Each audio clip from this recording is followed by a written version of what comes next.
बार की बात है। जादूपुर नाम के एक गांव में करतब दिखाती एक औरत एक रेड्डी के लिए गांव में आती है।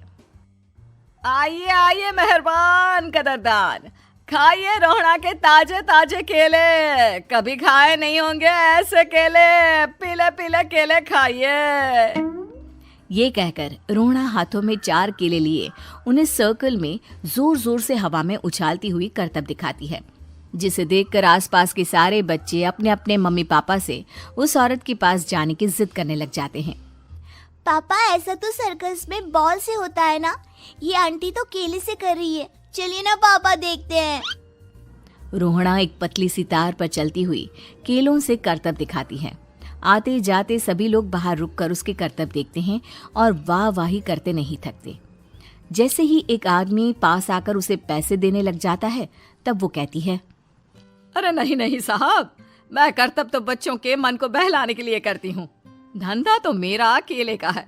पीछे देखो मेरी रिड्डी, जो भी मेरे केले खाएगा मेरी तरह चुस्त दुरुस्त और तंदुरुस्त हो जाएगा। पता चलता है क्या कि मेरी उम्र 55 की है। अरे पर ऐसे ठंड के मौसम में कोई केला क्यों खाएगा? ये ऐसे वैसे केले नहीं है साहब, ये शरीर में गर्मी देते हैं। ठंड को दूर भगाए जो भी रोहिणा के केले खाए। पापा, अगर मुझे केले नहीं मिले तो मैं घर नहीं जाऊंगी।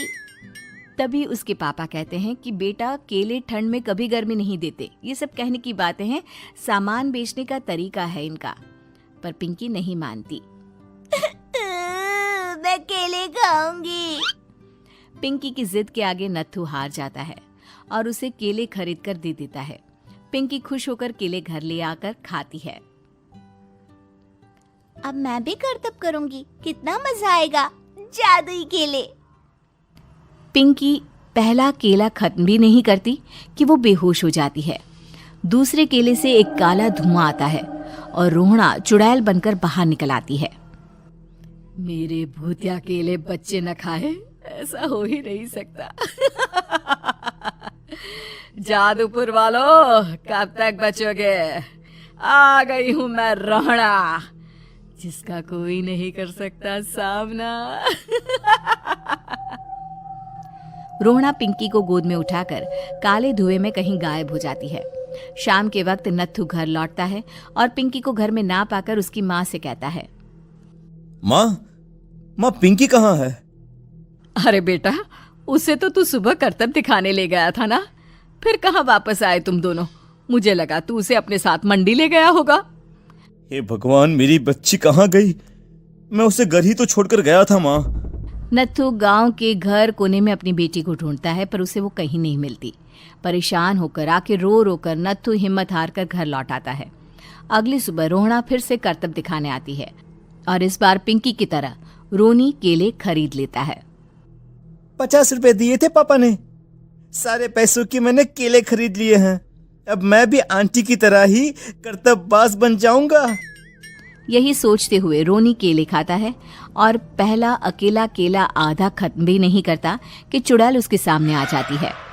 मेरे साथ चलने का समय आ गया है रोनी। ये तो बस शुरुआत है। अब इस गांव के सारे बच्चे धीरे धीरे मेरे कब्जे में होंगे, एक बच्चा भी नहीं बचेगा। ये कहकर रोना रोनी को गोद में लेकर काले धुएं में अदृश्य हो जाती है।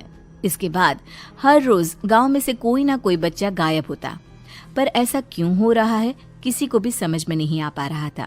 रोज की तरह अपनी बेटी पिंकी की तलाश में नत्थू गांव के एक तालाब के पास बैठा रो रहा था। कहाँ गई मेरी पिंकी?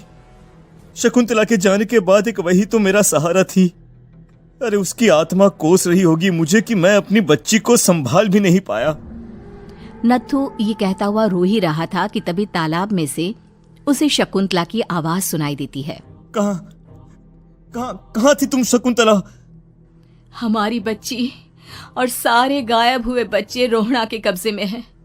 वो बच्चों को जो केले देती है उससे बच्चे बेहोश हो जाते हैं और उसके कब्जे में आ जाते हैं और वो उन्हें ले जाकर काली दुनिया में ले जाती है। पर वो ऐसा क्यों कर रही है? ये मैं नहीं जानती, पर उस दुनिया का रास्ता मैं आपको बता सकती हूँ।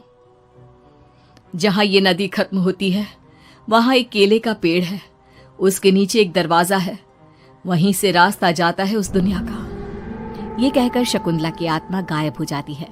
गांव के सभी लोग झुंड बनाकर उसी रास्ते से काली दुनिया में चले जाते हैं और वहां देखते हैं कि सारे बच्चे वहां काम कर रहे थे। पापा मुझे ले चलो यहाँ से। पापा पापा। सभी बच्चे अपने मम्मी पापा से लिपट जाते हैं। तो तुम लोग यहाँ तक आ गए?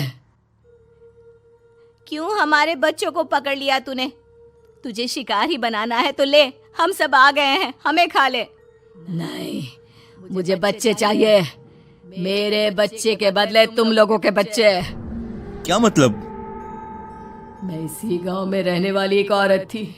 केले की चोरी के इल्जाम में मेरे बेटे को गांव वालों ने इतना मारा कि वो मर गया। उसी दिन मैंने ठान लिया कि गांव वालों का भी वही हाल करूंगी। कुछ दिन बाद बेटे के चले जाने के दुख में मैं भी मर गई और मेरी भटकती आत्मा एक चुड़ैल बन गई। और फिर मैंने बदला लिया तुम सबके बच्चे छीनकर। बर्दाश्त नहीं कर पाए ना, सोचो मुझ पर क्या बीती होगी।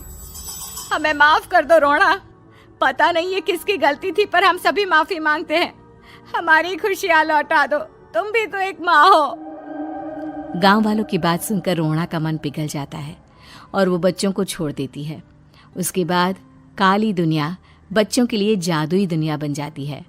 अब कोई भी कभी भी वहां आ जा सकता था।